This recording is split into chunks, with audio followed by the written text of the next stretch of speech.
Okay, class, let us continue the poem Ready for Duty. So, the plant is coming out. So, Daffy Down Dilly had heard underground the sweet rushing sound of the streams as they burst off their white winter chains, off the whistling spring winds and the pattering rains. Now, when the plant was inside the ground, it was underground, it could hear many sounds. Means he was well aware of the fact that the weather is very cold. It is not that he was not aware of the facts and he came out and then he came to know that the weather is so chilly and windy, all that. No, this is not the fact. The fact is he knew all about this weather. He knew all about the outside situation. He knew he could hear the plant, the sweet rushing sound of streams.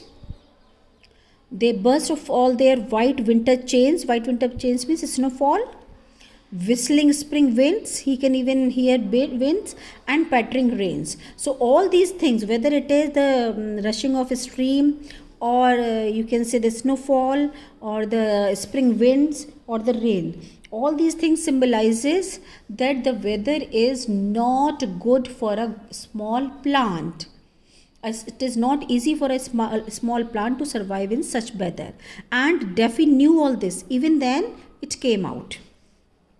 Now then, although Daffy deep down in her heart, it's time I should start. So she pushed her soft leaves straight up through the ground till she came to the surface, and then she looked around.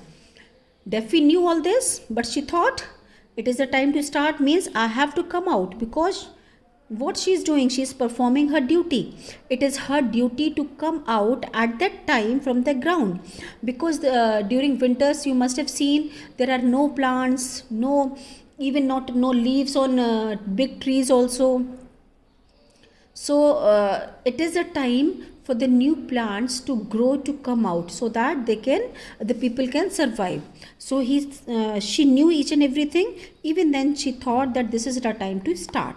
So she came out, she pushed her soft leaves from the ground, and when she came out from the ground, she looked around. Let us continue.